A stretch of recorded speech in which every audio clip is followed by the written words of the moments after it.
बिस्मिल्लाहिर्रहमानिर्रहीम। अस्सलाम वालेकुम। Question number 7, exercise 6.3 for the following distribution of marks, calculate range। ये हमें फ्रीक्वेंसी डिस्ट्रीब्यूशन दी गई है जिसकी हमने रेंज की वैल्यू फाइंड करनी है। क्लास इंटरवल्स हैं 33 to 40 और इसमें नंबर ऑफ स्टूडेंट्स हैं 28।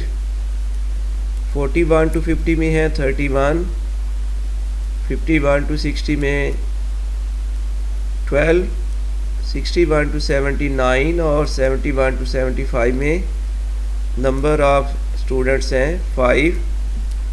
तो कैलकुलेट करनी है range of the frequency distribution.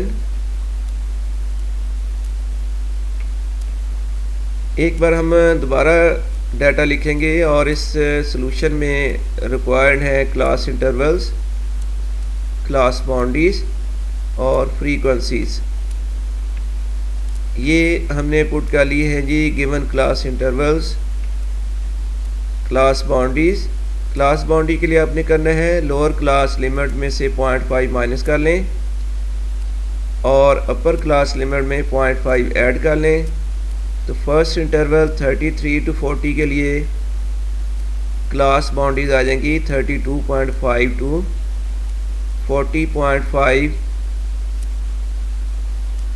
Next interval के लिए क्लास बाउंड्रीज हैं 40.5 to 50.5, 50.5 to 60.5 और उसके बाद 60.5 to 70.5 और लास्ट इंटरवल की बाउंड्रीज बनेगी 70.5 to 75.5 और इनकी अब है फ्रीक्वेंसीज। तो जैसे कि आपको मालूम है कि रेंज होती है difference between maximum value and minimum value. तो मैक्सिमम वैल्यू आपने क्लास बाउंड्री से मालूम करनी है जो कि है 75.5 और मिनिमम वैल्यू है 32.5। तो रेंज इक्वल्स होगी maximum value minus minimum value, 75.5 minus 32.5 और इस तरह ये वैल्यू आ गई है 43। तो ये है कंप्लीट सॉल्यूशन। उम्मीद है आपको अच्छी तरह समझ आ चुकी है